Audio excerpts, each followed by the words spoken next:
کھانے میں برکت۔ ایک دن حضرت ابو طلحہ رضی اللہ عنہ اپنے گھر میں آئے اور اپنی بیوی حضرت ام سلیم رضی اللہ عنہا سے کہا کہ کیا تمہارے پاس کھانے کی کوئی چیز ہے؟ میں نے حضور صلی اللہ علیہ وسلم کی کمزور آواز سے یہ محسوس کیا ہے کہ آپ کو بھوک لگی ہے۔ ام سلیم رضی اللہ عنہا نے جو کی چند روٹیاں دوپٹے میں لپیٹ کر حضرت انس رضی اللہ عنہ کے ہاتھ آپ کی خدمت میں بھیج دی۔ حضرت انس رضی اللہ عنہ جب بارگاہ نبوت میں پہنچے تو آپ صلی اللہ علیہ وسلم مسجد نبوی میں صحابہ کرام کے مجمع میں تشریف فرما تھے۔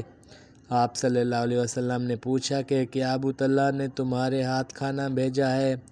انہوں نے کہا جی ہاں۔ یہ سن کر آپ اپنے اصحاب کے ساتھ اٹھے اور حضرت ابو طلحہ رضی اللہ عنہ کے مکان پر تشریف لائے۔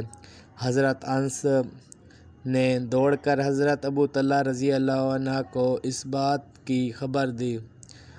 انہوں نے بی بی ام سلیم سے کہا کہ حضور صلی اللہ علیہ وسلم ایک جماعت کے ساتھ ہمارے گھر پر تشریف لا رہے ہیں۔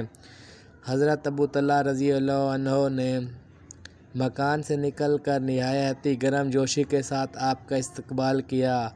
آپ نے تشریف لا کر حضرت بی بی ام سلیم رضی اللہ عنہا سے فرمایا کہ جو کچھ تمہارے پاس ہو لاؤ۔ انہوں نے وہیں چند روٹیاں پیش کر دیں جن کو حضرت انس رضی اللہ عنہ کے ہاتھ بارگاہ رسالت میں بھیجا تھا۔ آپ صلی اللہ علیہ وسلم کے حکم سے ان روٹیوں کا چورا بنایا گیا اور بی بی ام سلیم رضی اللہ عنہا نے اس چورے پر بطور سالن کے گھی ڈال دیا۔ ان چند روٹیوں میں آپ کے معجزانہ تصرفات سے اس قدر برکت ہوئی کہ آپ 10 آدمیوں کو مکان کے اندر بلا کر کھانا کھلاتے رہے اور وہ لوگ خوب شکم سیر ہو کر کھانا کھاتے اور جاتے رہے، یہاں تک کہ 70 یا 80 آدمیوں نے خوب شکم سیر ہو کر کھانا کھایا۔